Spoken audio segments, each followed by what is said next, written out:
పెట్టారు. కానీ మా బెజలేలకి మేము కన్ఫామ్ అయినప్పుడు పెట్టాం. చాలామంది ఈ పేరు ఎట్లా పెడతారు, పుట్టేరైన అబ్బాయా అమ్మాయి ఎట్లా తెలుసు అని చెప్పేసి అడిగారు. నా పెద్దోడికి కూడా 6వ నెలలో గర్భంలో ఉన్నప్పుడే పెట్టాం. ఎందుకు పెట్టామంటే దానికి గల కారణము దేవుని యొక్క ప్రేరేపణ. దేవుడు ఖచ్చితంగా కుమారుని ఇస్తాడనేటువంటి నమ్మకం. బెజలేల్ ఎప్పుడైతే ప్రెగ్నెంట్గా కన్ఫామ్ అయిందో అప్పుడే అతనికి బెజలేల్ అనేటువంటి పేరు పెట్టడం జరిగింది.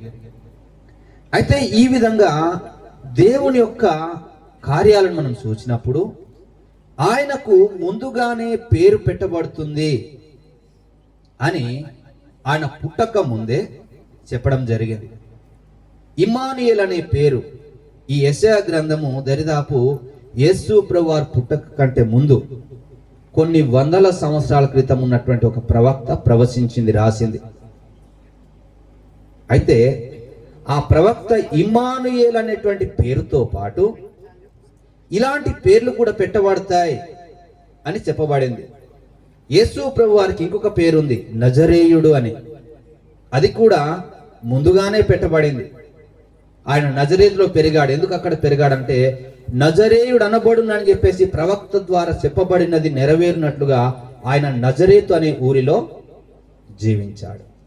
ఈ విధంగా మనం గమనిస్తే అనేకమైనటువంటి పేర్లు పెట్టబడ్డాయి. సరే, ఈ చదివినటువంటి లేఖనాలు మనం చూస్తే ఆశ్చర్యకరుడు, ఎవరికి ఆశ్చర్యకరుడు అనే పేరు పెడతారంటే ఎవరైతే ఆశ్చర్య కార్యాలు చేస్తారో వారికి పెడతారు. మన దేశంలో కూడా మనం గమనిస్తే ఇప్పుడు మన దేశ నాయకులు ఉన్నారు, స్వతంత్ర యోధులు, పోరాట యోధులు. వారికి బిరుదు లాంటివి మన యొక్క గవర్నమెంట్ వారు లేకపోతే భారత ప్రభుత్వం వారు వారికి ఇచ్చింది. జాతి పిత అనే పేరు ఇచ్చారు. ఎవరికి తెలుసా? నేను చదువుకోలేదు అన్నట్టు చూస్తున్నారు. గాంధీ, మహాత్మా గాంధీ గారికి. హల్లెలూయా. అలాగే మనకు ఒక రాజ్యాంగాన్ని అందించినటువంటి డాక్టర్ బిఆర్ అంబేద్కర్ గారికి ఏ పేరు పెట్టారో తెలుసా? రాజ్యాంగానికి ఆయన ఎవరు? తండ్రి. ఇలా మనం చూసుకుంటూ వెళ్తే మన దేశంలో గొప్ప గొప్ప నాయకులను మనం కలిగి ఉన్నాము. వారికి చక్కటి బిరుదులంటి ఇవ్వడం జరిగింది. అయితే ఈ బిరుదులని కూడా ఎప్పుడు వచ్చాయంటే వారి జీవితంలో వారు చేసిన కార్యాలను తలంచి వారికి గౌరవప్రదంగా వారికి కొంచెం మీకు తగ్గిన వారికి ఆ యొక్క పేరు అనేది, ఆ యొక్క బిరుదు అనేది ఇవ్వడం అనేది జరిగింది. కానీ ప్రభు అయిన యేసుక్రీస్తు దగ్గరికి వచ్చేసరికి ఆయన పుట్టక ముందే, ఆయన ఏ కార్యాలు చేయక ముందే ఆయనకు ఈ పేరు పెట్టబడుతుంది అని చెప్పడం జరిగింది. అందులో మొదటి ఈ యేసు ప్రభు వారు, అలాగే ఇమ్మానుయేల్ అనే పేరు కాకుండా ఆశ్చర్యకరుడు అనే పేరును చూస్తున్నాం. రెండవ పేరుగా మనం గమనిస్తే ఆలోచనకర్త. ఆలోచనకర్త అంటే ఆలోచనలు ఇచ్చేవాడు. మూడవదిగా మనం గమనిస్తే బలవంతుడైన దేవుడు. బలవంతుడైన దేవుడు. పేరు దేవుడని ఎవరికి పెట్టాలా? నేడు మనం గమనిస్తే చాలా సందర్భాల్లో అతను దేవుడా కాదా, అది దేవుడా కాదా అనేది పక్కన పెట్టేస్తే అతను నాకు మేలు చేశాడు కనుక ఇతనే నాకు దేవుడు, అతను నాకు సహాయం చేశాడు కనుక అతడే నాకు దేవుడు అనేటువంటి ఆలోచన ఉంది. కానీ దేవుని యొక్క లేఖనాలు ఏం చెప్తుందంటే దేవుడు సర్వాధికారి, దేవుడు సర్వసృష్టికర్త, ఆయన సమస్తాన్ని కలగజేసిన వాడు. దేవునికి చెందవలసిన బిరుదు ఇంక ఎవరికి చెందకూడదు, లేకపోతే చెందదు అనే విషయాన్ని జ్ఞాపకం చేస్తుంది. అంటే దేవుడు అనగా సమస్తము చేయగలిగిన వాడు, దేవుడు అనగా ఏదైనా చేయుటకు సమర్థుడు, దేవుడు అనగా సమస్తంపై సర్వాధికారం కలిగి ఉండవాలి. ఆ విధంగా దేవుని యొక్క లేఖనం మనకు తెలియజేస్తుంది. అయితే ఇక్కడ బలవంతుడైన దేవుడు. ఇప్పుడు మనం పాడిన పాటలో ఎన్ని నామములో నీకు ఎన్న తరమవునా, ఎన్నెన్నో ఉన్నాయి. ఒక ఆమె ఏమని చేసిందంటే తన కష్టాల్లో తన బాధల్లో ఉన్నప్పుడు తన భర్త తనను పక్కకు పంపించాడు, ఎలగొట్టాడు ఇంటి నుండి. చిన్న కుమారుని పట్టుకొని బయటికి వెళ్ళిపోతే ఆమె ఏడ్చుకుంటా ఉంది, కుమారుడు కూడా ఏడుస్తా ఉన్నాడు. చివరికి ఆకలితో దాహంతో అతని సావు నేను చూడలేనని ఆ చిన్న బాబును ఒక చెట్టు కింద పడుకోబెట్టి ఆ బాబు యొక్క ఏడుపు తనకు వినబడనంత దూరం వెళ్ళి ఒక దగ్గర కూర్చొని ఏడుస్తా ఉంది. ఏ మనుషులు ఆమెను పట్టించుకొని ఆ పరిస్థితిలో దేవుడు ఆమెతో మాట్లాడి, ఆగరు, నువ్వెందుకు ఏడుస్తా ఉన్నావు అని ఆమె కనులు తెరిచినప్పుడు ఆమెకు అక్కడ ఒక నీటి ఊట కనబడింది. నీటి ఊట కనబడింది. అప్పుడు ఆమె కుమారుని ఎత్తుకొని ఆ నీళ్లతో తమ దాహం తీర్చుకొని తిరిగి బ్రతికింది. చాలాసార్లు క్రైస్తవ అలాగే కొద్దిమంది పండితులు చెప్తున్న విషయం ఏంటంటే ఆ సంతానం నుండే ముస్లిం సంతానం వచ్చిందని చెప్పేసి జ్ఞాపకం చేస్తున్నారు. సరే, అయితే ఆమె పెట్టిన పేరు ఏంటంటే చూచుచున్న దేవుడవు నీవే అనే ఒక పేరు పెట్టింది. అంటే నా కష్టకాలంలో నా పరిస్థితుల్లో నన్ను ఎవరు చూడలేదు, కానీ నన్ను చూసిన దేవుడవు నీవే అని, చూచుచున్న దేవుడవు నీవే అని చెప్పేసి దేవుని ఆరాధిస్తుంది. చాలాసార్లు ముస్లిం సహోదరులు మక్కాకి వెళ్తూ ఉంటారు. అక్కడ వెళ్ళినప్పుడు ఆ రోజు ఏదైతే ఈ యొక్క ఆగారు కుమారుడైనటువంటి ఇస్మాయేలు దాహం తీర్చిందో ఆ ప్రాంతానికి వెళ్ళి వారు అక్కడ నుండి నీళ్లు పట్టుకొస్తూ ఉంటారు. సరే, ఆ విధంగా ఆమె చూసుచున్న దేవుడవు నీవే అని పేరు పెట్టింది.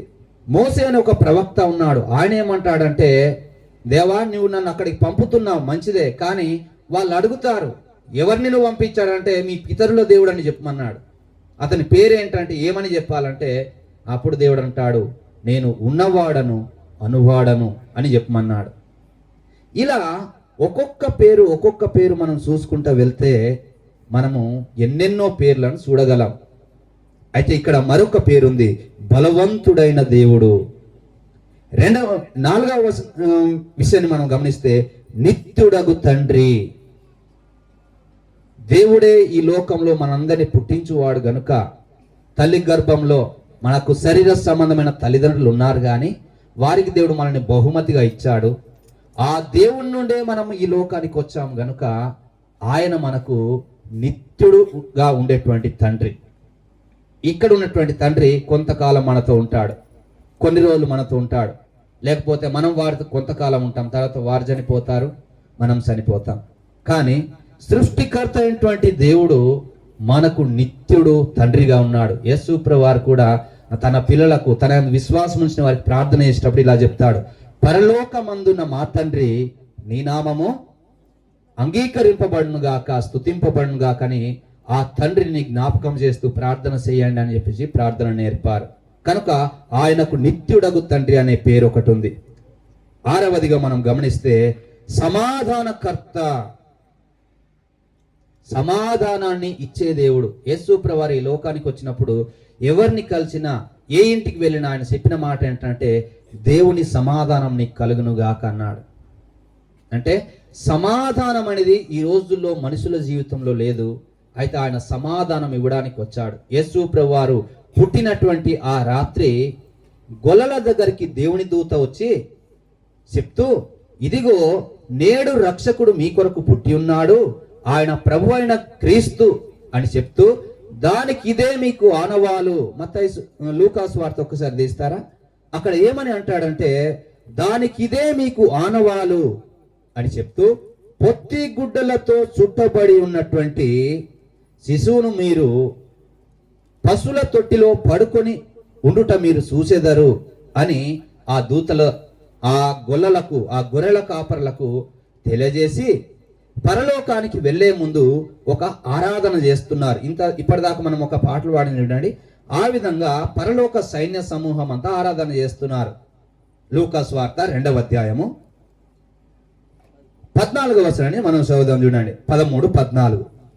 వెంటనే పరలోక సైన్య సమూహము ఆ దూతతో ఆ దూతతో కూడా నుండి సర్వోన్నతమైన స్థలములలో దేవునికి మహిమయు ఆయనకు ఇష్టులైన మనుషులకు భూమి మీద సమాధానం కలుగునుగా అని దేవుణ్ణి స్తోత్రం చేసింది. ఈ దూతలు పాడుతున్న గాన ప్రతిగానాలు ఎలా ఉన్నాయంటే, సర్వోన్నతమైన స్థలాలలో దేవునికి మహిమ కలగాలి, ఈ భూమి మీద దేవునికి ఇష్టులైన మనుషులకు సమాధానం కలగాలి. నేడు ప్రపంచ చరిత్రను మనం గమనిస్తే మనుషుల మధ్యలో సమాధానం లేదు, కుటుంబ వ్యవస్థలో సమాధానం లేదు, ఒకే దేశంలో ఉంటారు, ఒకే ఊర్లో ఉంటారు, కుల మతాలతో వర్గ భేదాలతో ఒకరినొకరు కొట్టుకుంటూ తిట్టుకుంటూ ఆస్తుల కొరకు లేకపోతే మతాల కొరకు ప్రజల మధ్య సమాధానం అనేది కోల్పోయి ఉంటున్నారు. అయితే ఈ దూత ఈ గొల్లలకు చెప్పిన మాట చూస్తే ప్రజలందరికీ, ఆ మాట కూడా ఒకసారి చదువుదామా?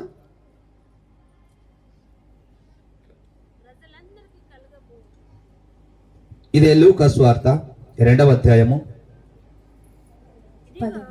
10వ వచనాన్ని చదువుదాం. అయితే ఆ దూత భయపడకుడి, ఇదిగో ప్రజలందరికీ కలగబోవు మహా సంతోషకరమైన వర్తమానాన్ని నేను మీకు తెలియజేస్తున్నాను. దూత చాలండి. దూత ఏ వార్త చెప్తుందంటే, ప్రజలందరికీ మనుషులందరికీ మహా సంతోషాన్ని కలగజేసే వార్తను నేను మీకు తెలియజేస్తానని చెప్పేసి అన్నాడు. కానీ ఈరోజు యేసు ప్రభువారు యేసు క్రీస్తు అనేసరికి ఎంతమంది సంతోషిస్తున్నారంటే, కొద్దిమందికి సంతోషంగా లేదు. కొద్దిమంది సంతోషిస్తున్నారు, మరికొద్ది మంది సంతోషిస్తలేరు. గతంలో నేను మాట్లాడాను ఈ క్యారియర్స్లో. ఈరోజు కూడా ఎవరెవరు సంతోషంగా వారిని గురించి చెప్పేసి నేను ముందుకు వెళ్తాను. ఒక 5-10 నిమిషాలు నేను క్లోజ్ చేసేస్తాను. ఇక్కడ ఏమని చెప్తున్నాడు అంటే, నా సెల్లి నేను కొంచెం ఏమని చెప్తున్నాడంటే, ప్రజలందరికీ కలగబోయే మహా సంతోషకరమైన వార్తను నేను మీకు తెలియజేస్తున్నాను. ప్రజలందరికీ మహా సంతోషాన్ని కలగజేసే వార్త. చూడండి, ప్రజలందరూ అంటే రాజులు ఉన్నారా? అన్ని దేశాలు ఉన్నారా? అన్ని మతాలు ఉన్నాయా? అన్ని కులాలు ఉన్నాయా? ఉన్నారా లేరా? పిల్లలు, పెద్దలు, స్త్రీలు, పురుషులు, ఏ భేదం లేదు. అందరికీ మహా సంతోషాన్ని కలుగజేసే వార్త. కానీ ఈ వార్త కొద్ది మందికి సంతోషాన్ని కలుగజేయాలి. ఎవరెవరికి సంతోషాన్ని కలుగజేయలేదంటే, ఆ రోజుల్లో ఆ ప్రాంతానికి ఉన్నటువంటి రాజుకు సంతోషం లేదు. రాజుకు ఎందుకు సంతోషం లేదంటే, అక్కడికి వచ్చిన జ్ఞానులు అంటారు, యూదుల రాజుగా పుట్టినవాడు ఎక్కడ అని అడిగారు.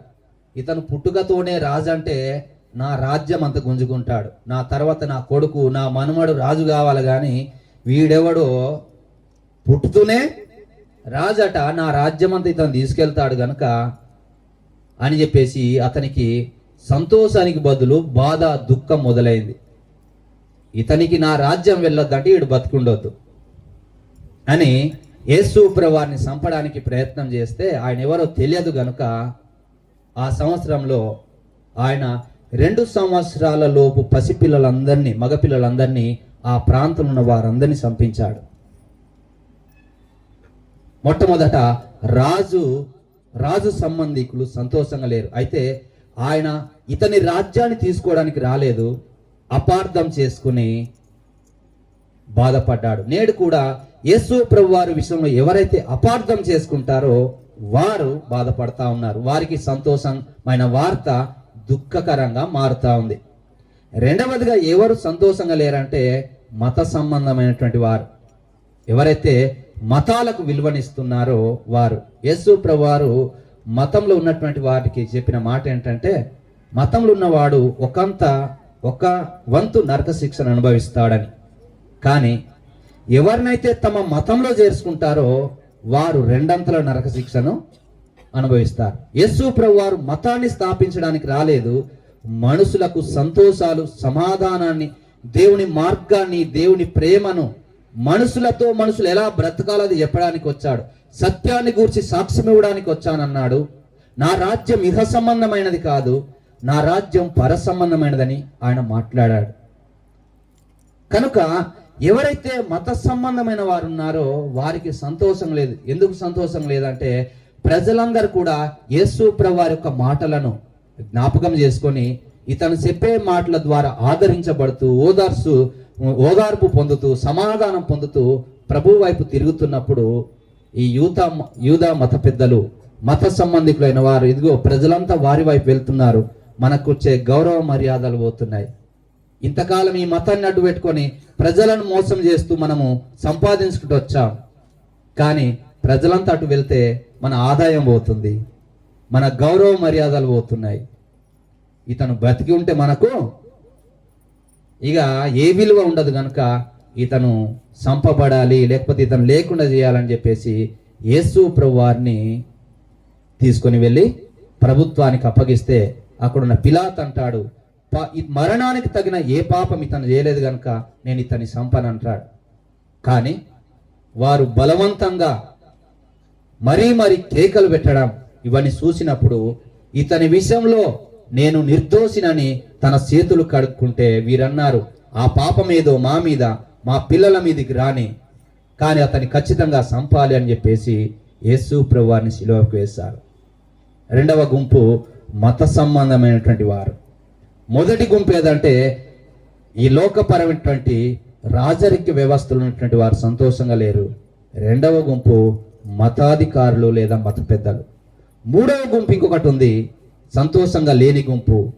ఏదంటే పాపాలు చేసేవారు, అన్యాయం చేసేవారు, తోటి వారిని ముంచేవారు. ఈ రోజులు చూడండి, మనిషి ఇవ్వవలసిన విలువ మనిషికి ఇస్తలేరు, కానీ ఇంకా దేనికో ఇస్తున్నాడు. యేసు ప్రభువారు ఏమనంటే నీ దేవుణ్ణి ప్రేమించు, సృష్టికర్త అయినటువంటి నిన్ను పుట్టించినటువంటి దేవుణ్ణి ప్రేమించు పూర్ణ హృదయంతో పూర్ణాత్మగా అని చెప్తూ ఇంకొక మాట ఏమనంటే నిన్ను వలె నీ పొరుగు వారిని ప్రేమించమన్నాడు.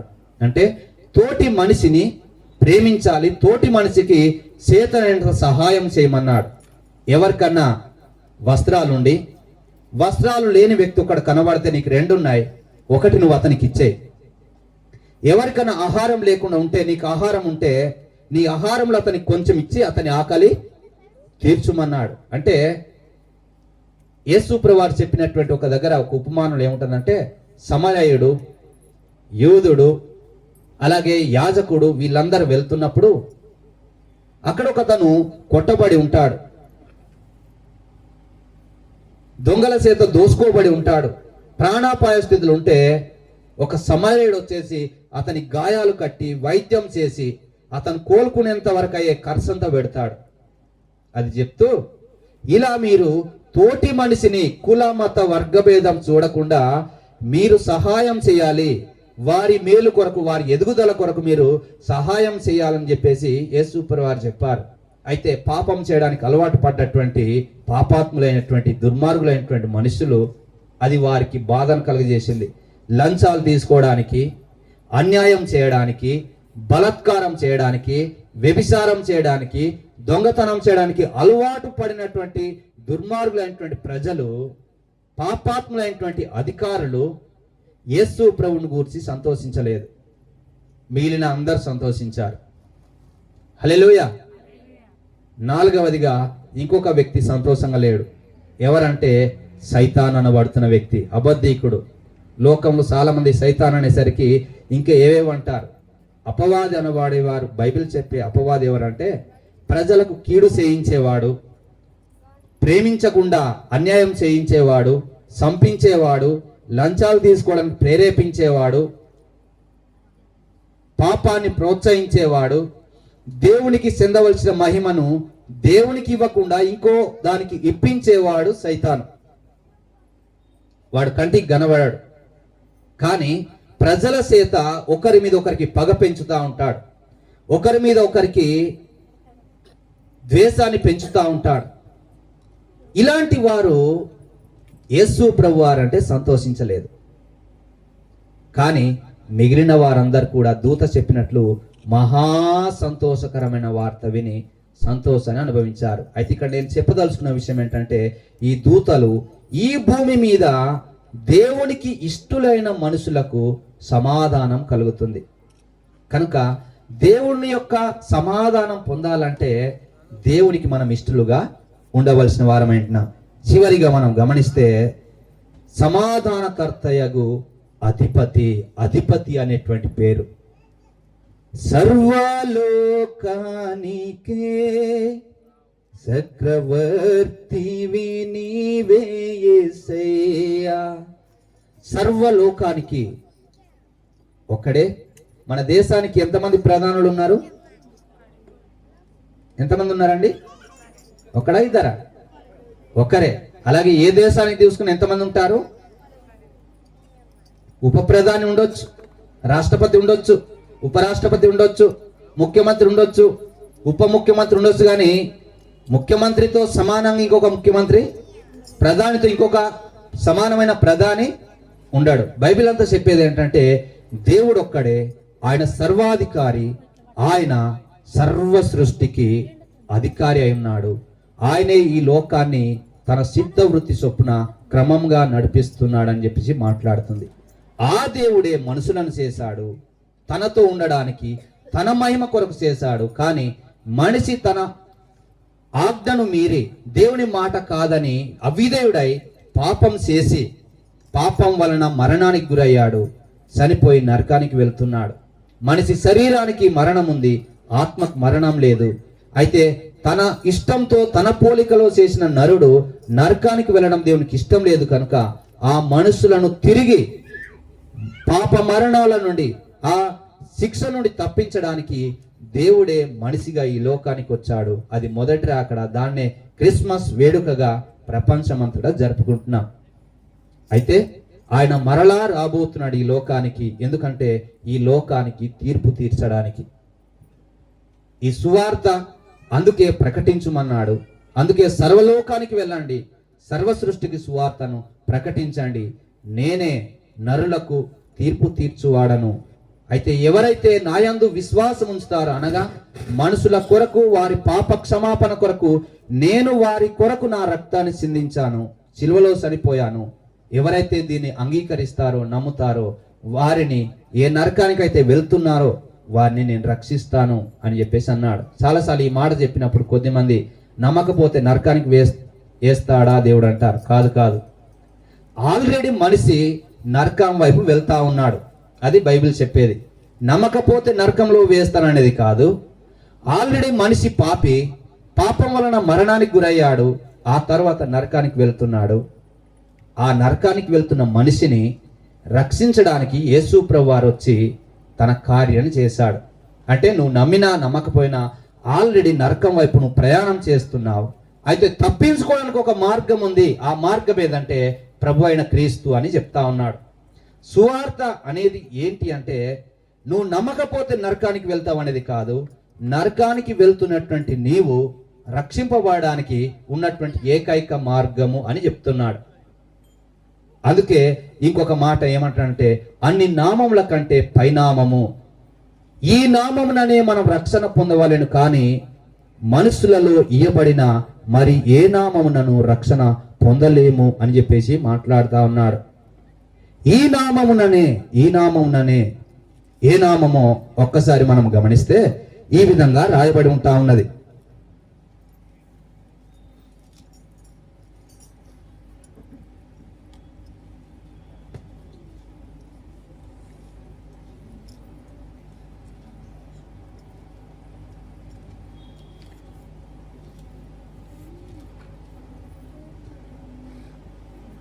అపోస్తుల కార్యములు 4వ అధ్యాయము 11-12 వచనాలు. ఇల్లు కట్టువారైన మీరు తృణీకరించిన రాయి ఈయనే, ఆ రాయి మూలకు తలరాయి ఆయను. మరి ఎవని వలనను రక్షణ కలగదు, ఈ నామముననే మనం రక్షణ పొందవలెను గాని ఆకాశం క్రింద మనుషులలో ఇయ్యబడిన మరి ఏ నామమునను రక్షణ పొందలేము అనెను. ఇక్కడ యేసు ప్రభువారి మాటలు, ఆజ్ఞలను అనుసరించి పరిచర్య చేసినటువంటి అపోస్తులు, యేసు ప్రభువారి 12 మంది శిష్యులు చెప్తున్న మాట ఏంటంటే ఈ నామముననే మనం రక్షణ పొందవలెను గాని ఆకాశం క్రింద మనుషులలో ఇయ్యబడిన మరి ఏ నామమునను రక్షణ పొందజాలము. మరొక్కసారి నేను జ్ఞాపకం చేసుకొని ప్రార్థనకి వెళ్తాను. ఏమి ఆ జ్ఞాపకం చేసే విషయం అంటే నువ్వు నమ్మకపోతే నరకానికి వెళ్తావు అనేది తప్పు. అది సరైనటువంటి అవగాహన కాదు. కొద్దిమందికి తెలియక ఆ విధంగా బోధిస్తారు. కానీ బైబిల్ బోధించే సత్యం ఏంటంటే, ఆల్రెడీ ఆదాము నుండి మొదటి మనుష్యుడైనటువంటి ఆ మనుషుడు వస్తున్న పాపం వలన మనుషులందరూ నరకానికి వెళ్తున్నారు. ఆ నరకం నుండి తప్పించడానికి, ఆ పాప శిక్ష నుండి తప్పించడానికి దేవాది దేవుడు నరుని రూపాన్ని ధరించి ఈ లోకానికి వచ్చి పాప శిక్ష నుండి తప్పించాడు. ఆ సువార్తను ప్రకటించమంటున్నాడు. అరే సహోదరుడా, నీవు ఆల్రెడీ నరకానికి వెళ్తున్నావు. ఆ నరకం నుండి నిన్ను బయటపడడానికి, తప్పించడానికి ఒక మార్గం ఉంది. ఈ మార్గంలో నువ్వు ఉన్నాడు. ఈ మార్గాన్ని నువ్వు అనుసరించు, నీ నరక శిక్ష నుండి తప్పించబడతావు. లేకపోతే నువ్వు సరాసరి వెళ్ళి ఆ నరక శిక్షను అనుభవిస్తావు అని ఈ సువార్తను ప్రకటించమన్నాడు. కనుక యేసుక్రీస్తుని గూర్చిన సువార్త ప్రజలందరికీ మహా సంతోషాన్ని కలుగజేసే వార్తగా మనం చూస్తున్నాం. అదే వాస్తవము. ఈరోజు ఈ యొక్క క్రిస్మస్ వేడుక జరుపుకుంటున్నటువంటి మనందరం కూడా దాన్ని జ్ఞాపకం చేసుకొని ప్రభువునందు విశ్వాసం ఉంచిన మనందరము ఎవరొకవేళ నమ్మవలసి వచ్చినా